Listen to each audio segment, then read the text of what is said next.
2024 July മാസം 13-ാം തീയതി രാവിലെ 10:30 മണിക്കോടുകൂടി 2 തൊഴിലാളികൾ ചാറ്റൽ മഴ സമയത്ത് ഓടയിൽ നിന്ന് ആമഴഞ്ചാൻ തോടയിൽ നിന്ന് കരയിലോട്ട് കയറുന്നു.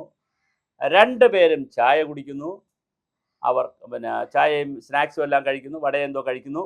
അപ്പോൾ 2 പേരിൽ ഒരാൾ പറയുന്നു, മറ്റേ ആളിനോട് പറയുന്നു, ജോയി എന്ന് പറയുന്ന രണ്ടാമനോട് പറയുന്നു, ജോയി മഴ പെയ്തുകൊണ്ടിരിക്കുകയാണ്, നീ ഇപ്പം ഇറങ്ങണ്ട. അത് വകവയ്ക്കാതെ ജോയി എന്ന് പറയുന്ന വെള്ളറടയോ ഒറ്റശേഖരമല്ല, ആ ഭാഗത്തുള്ള ജോയി, വെള്ളറടയാന്ന് തോന്നുന്നു, ജോയി കൃത്യമായി ഇറങ്ങി പണിയാൻ തീരുമാനിച്ചു. അങ്ങനെ ആമഴഞ്ചാൻ തോടിൽ ജോയി ഇറങ്ങി. ആ ചാറ്റൽ മഴ ഉടനെ തന്നെ വലിയ മഴയായി മാറി. അങ്ങനെ വലിയ മഴയത്ത് അകത്തേക്ക് കൈയിട്ടും കാലുകൊണ്ടും കൈ കൊണ്ടും ഒക്കെ ചവർ വാരാനും നീക്കാനും തള്ളാനും ഒക്കെ നിന്ന ജോയി അതിൽ കുടുങ്ങി. മണിക്കൂറുകൾക്കുള്ളിൽ ജോയിയെ കാണാനില്ല എന്ന വാർത്ത വന്നു. മേയർ ആര്യചന്ദ്രൻ വരുന്നു, ശിവൻകുട്ടി മന്ത്രി വരുന്നു, പഴയ മേയർ ബ്രോ പ്രശാന്ത് വരുന്നു. അന്ന് BJP അല്ല ഭരിക്കുന്നത്. സകലവിധ സംവിധാനവും സംസ്ഥാന ജില്ലാ കളക്ടർ വരുന്നു, സകല സംവിധാനവും വരുന്നു, വേണ്ട ബഹളം കാണിക്കുന്നു. ജഗപൊക റിപ്പോർട്ടർ ചാനൽ വരുന്നു, അതിൻ്റെ അടിയിലൂടെ കയറി ഫോട്ടോ എടുക്കുന്നു, മീതെ നിന്ന് ഫോട്ടോ എടുക്കുന്നു, വീഡിയോ എടുക്കുന്നു. ഒരു ദിവസം വലിയ ആഘോഷമായിരുന്നു. അങ്ങനെ ചാനലുകളുടെയും പത്രങ്ങളുടെയും മാധ്യമങ്ങളുടെയും കോർപ്പറേഷൻ്റെയും സംസ്ഥാന സർക്കാരിൻ്റെയൊക്കെ വലിയ ആഘോഷത്തിനിടയിൽ പിറ്റേ ദിവസം ജോയിയെ മരിച്ചതായി കണ്ടെത്തി. അങ്ങനെ ജോയി മരിച്ചിട്ട് 2 വർഷമാകുകയാണ് ഇപ്പോൾ. ഇപ്പോഴും ഞാൻ ഇന്ന് മാതൃഭൂമിയിലെ ഒരു ഫോട്ടോ, നാട്ടുവർത്തമാനം എന്ന് പറയുന്ന ആ കോളത്തിൽ മാതൃഭൂമിയിൽ വന്ന ഫോട്ടോ ഇതിനകത്ത് ഇടുന്നുണ്ട്. അന്ന് ജോയി ഇറങ്ങിയപ്പോൾ കിടന്ന മാലിന്യം എങ്ങനെയാണോ കിടന്നത്, അതുപോലെ തന്നെ അതിനേക്കാൾ ഒരു കുറവുമില്ലാതെ ഇന്നും മാലിന്യം അവിടെ കിടക്കുന്നു. 2 വർഷമായി. 24 മണിക്കൂർ കൊണ്ട് മാലിന്യം മാറ്റേണ്ടതായിരുന്നു. ഒന്നും സംഭവിച്ചില്ല. വർഷം 2 കഴിഞ്ഞു. ഇതിനിടയിൽ സംസ്ഥാനത്ത് UDF ഗവൺമെൻറ് വന്നു. അവരിപ്പോൾ ജസ്റ്റ് വന്നിട്ടേ ഉള്ളൂ. അവർക്ക് ഇനി സമയം വേണം. കുറച്ചുകൂടി സമയം കിട്ടി BJPക്ക്. മാറാത്തത് മാറും, നാറുന്നത് മാറ്റും, നാറ്റമില്ലാതാക്കുമെന്നൊക്കെ BJP പറഞ്ഞെങ്കിലും വേണ്ടത്ര മുന്നോട്ട് പോയിട്ടില്ല. ഇപ്പോഴും ആമഴഞ്ചാൻ തോടിലെയും പാർവതി പുത്തനാറിലെയും ചവർ അങ്ങനെ തന്നെ കിടക്കുന്നു. പുതിയ ചവറും ചപ്പ് ചവറും പ്ലാസ്റ്റിക് മാലിന്യങ്ങളും അനുനിമിഷം ഓരോ മണിക്കൂറിലും അതിനകത്ത് വന്നുകൊണ്ടിരിക്കുന്നു. കഴിഞ്ഞ ദിവസം തമ്പാനൂരിലും ഈസ്റ്റ് ഫോർട്ടിലും വലിയ വെള്ളപ്പൊക്കമുണ്ടായി. ഈസ്റ്റ് ഫോർട്ടിൽ വളരെ വലിയ വെള്ളപ്പൊക്കമുണ്ടായി. എന്താണ് മലയാളിക്ക് സംഭവിക്കുന്നത്? നമ്മുടെ സംവിധാനത്തിന് സിസ്റ്റം ഫെയിലിയർ ആണെങ്കിൽ ആരാണ് കറക്റ്റ് ചെയ്യുക? എന്തായാലും കഴിഞ്ഞ 2 വർഷങ്ങൾക്ക് മുമ്പ് തമ്പാനൂർ ആമഴഞ്ചാൻ തോട്ടിലെ മാലിന്യം നീക്കം ചെയ്യുന്നതിനിടെ ജോയി എന്ന ശുചീകരണ തൊഴിലാളി ദാരുണമായി മരണമടഞ്ഞിട്ട് തിങ്കളാഴ്ച 2 വർഷം തികയും. ജോയിയും അന്നത്തെ രക്ഷാപ്രവർത്തനവും എല്ലാം ഓർമ്മയിലായി കിടക്കുകയാണ്, അത് സ്മൃതിയിലായി.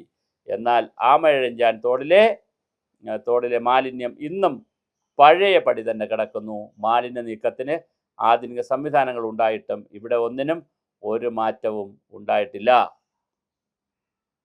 വളരെ കൃത്യമാണ് മാതൃഭൂമിയുടെ ന്യൂസ്.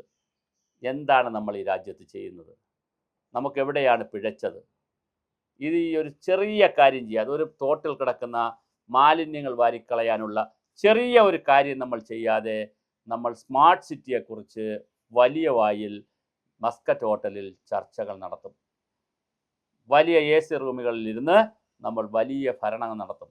അപ്പോഴും നമ്മുടെ കൺമുന്നിലെ തോട്ടിലെ കുപ്പ വാരിക്കളയാൻ മലയാളിക്ക് അറിയില്ല.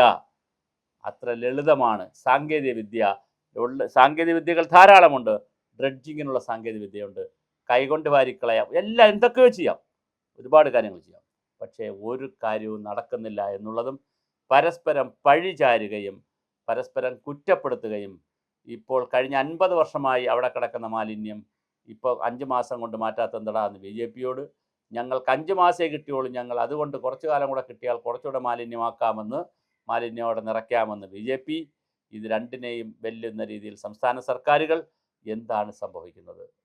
ഒരു കാരണവശാലും ഒരിക്കലും നമുക്ക് ചിന്തിക്കാനോ പറയാനോ കഴിയാത്ത വളരെ ഗുരുതരമായ ഒരു വലിയ സാമൂഹ്യ പ്രതിസന്ധിയാണ്, ഒരു പാരിസ്ഥിതിക പ്രതിസന്ധിയാണ്, ഒരു രാഷ്ട്രീയ വിഷയമാണ് ആമേഴഞ്ചാൻ തോടിലെയും പാർവതി പുത്തനാറിലെയും പട്ടം തോടിലെയും ഉള്ളൂർ തോടിലെയും തിരുവനന്തപുരത്തെ ആക്കുളം കായലിലെയും തിരുവനന്തപുരത്തെ ജലാശയങ്ങളിലെ വലിയ തോതിലുള്ള മാലിന്യം. അത് വാരിക്കളഞ്ഞാൽ തന്നെ പകുതി പ്രശ്നം പരിഹരിച്ചു. പിന്നെ ബാക്കിയുള്ളതിന് മറ്റ് പരിപാടി സ്വീകരിച്ചാൽ മതി. ഈ കിടക്കുന്ന മാലിന്യങ്ങൾ മുഴുവൻ വാരിക്കളഞ്ഞാൽ തീരാവുന്നതേ ഉള്ളൂ. ടൺ കണക്കിന് മാലിന്യമാണ് അടിഞ്ഞു കിടക്കുന്നത്. വളരെ വളരെ മോശമായ വെള്ളത്തിലൂടെ കറുത്തഴുകി പോകുന്ന വെള്ളത്തിൽ മനുഷ്യൻ്റെ മലമുണ്ട്, അതുപോലെ മറ്റ് ലാട്രിനിൽ നിന്ന് വരുന്ന വേസ്റ്റ് ഉണ്ട്, വെള്ളമുണ്ട്, ബാത്റൂമിൽ നിന്ന് വരുന്ന വെള്ളമുണ്ട്, അലക്കിയിട്ട് വരുന്ന വെള്ളമുണ്ട്, ധാരാളമായി വരുന്ന അഴുക്ക വെള്ളവും പിന്നെ മലമൂത്ര വിസർജനങ്ങളുടെ അവശിഷ്ടങ്ങളും പിന്നെ കോഴി വേസ്റ്റും മനുഷ്യ വേസ്റ്റും ആടിൻ്റെ വേസ്റ്റും എല്ലാ വേസ്റ്റുകളുടെയും ഒരു ഡംപ് യാർഡിയായി ആമേഴഞ്ചാൻ തോടും പാർവതി പുത്തനാറും മാറിയിട്ടുണ്ട്. അത് പ്രാഥമികമായി ശുചിയാക്കുക എന്നുള്ള ഒരു വളരെ പ്രാഥമികമായ കാര്യം ചെയ്യാത്ത കോർപ്പറേഷനെ നിങ്ങൾക്ക് മാപ്പില്ല. അത് ചെയ്യിക്കാത്ത സംസ്ഥാന സർക്കാരുകളുടെ സംവിധാനങ്ങൾക്കും ആരും മാപ്പ് കൊടുക്കുകയില്ല. നിങ്ങൾ കൃത്യമായി ഇത് ഇടപെടണം. ഇത് വളരെ വലിയ രൂപത്തിൽ വാരിമാറ്റണം. അതിനുള്ള ടെൻഡർ വിളിക്കണം. പണമാണ് പ്രശ്നമെങ്കിൽ ജനങ്ങളിൽ നിന്ന് പണപ്പെരുവ് നടത്തണം. എന്തായാലും മാലിന്യ സംസ്കരണം കൃത്യമായി നടക്കേണ്ടതുണ്ട്. അത് നടത്തുമെന്ന് തന്നെ നമുക്ക് പ്രതീക്ഷിക്കാം. അടിയന്തരമായി തിരുവനന്തപുരത്ത് ഒരു ജലമിഷൻ തുടങ്ങണം. ഈ ഗവൺമെൻറ് പിന്നെ കോർപ്പറേഷൻ്റെ മേയർ വന്നപ്പോൾ ഞങ്ങൾ ആദ്യം ചെയ്തൊരു വീഡിയോ ആയിരുന്നു, ജലമിഷൻ വരുന്നു. വലിയ ആവേശത്തോടുകൂടി ഞങ്ങളും പറഞ്ഞു, ഇതാ കോർപ്പറേഷനിൽ മേയർ ഒരുപാട് കാര്യം ചെയ്യാൻ പോകുന്നു. പക്ഷേ മേയർ ഈ വാചകത്തിനപ്പുറം, വാചോടാപം നടത്തുന്നതിനപ്പുറം വളരെ മൂർത്തമായ പരിപാടികൾ എവിടെ എന്ന് ചോദിക്കുന്നു. പക്ഷെ ആ ചോദ്യത്തിൽ അത്ര മൂർത്തവും അത്ര ശാസ്ത്രീയവും അത്ര സാങ്കേതികപരമായ ഒരു കാര്യവും ആവശ്യമില്ലാത്ത വളരെ ലളിതമായിട്ടുള്ള 4ാം ക്ലാസ്സിലെ കുട്ടികൾക്ക് വരെ അറിയാമെന്നുള്ള ഒരു നീരൊഴുക്കിൽ കുറേ ചപ്പ് ചവർ കിടന്നാൽ അത് ആ നീരൊഴുക്ക് പോകില്ല എന്നും പ്രളയമുണ്ടാകുമെന്നുള്ള അതിൻ്റെ ബാലപാഠം അറിയാമെന്നുള്ള ഭരണകൂടമേ, ഭരണാധികാരി വർഗങ്ങളെ, അല്ലെങ്കിൽ ആരായാലും, കോർപ്പറേഷനായാലും സംസ്ഥാന ഗവൺമെൻറ് ആയാലും കേന്ദ്ര ഗവൺമെൻറ് ആയാലും ആരായാലും, നിങ്ങളിത് അറിയാതെ പോകുന്നതാണോ? കൗൺസിലറുണ്ട്, എം പി ഉണ്ട്, MLA ഉണ്ട്, മന്ത്രിമാരുണ്ട്, മേയറുണ്ട്, സകല സന്നാഹവുമുണ്ട്. പക്ഷേ ആമേഴഞ്ചാൻ തോട്ടിലും പാർവതി പുത്തനാറിലും വീണ്ടും വീണ്ടും ചപ്പും ചവറും ചെളിയും കൂടുതലായുണ്ട്.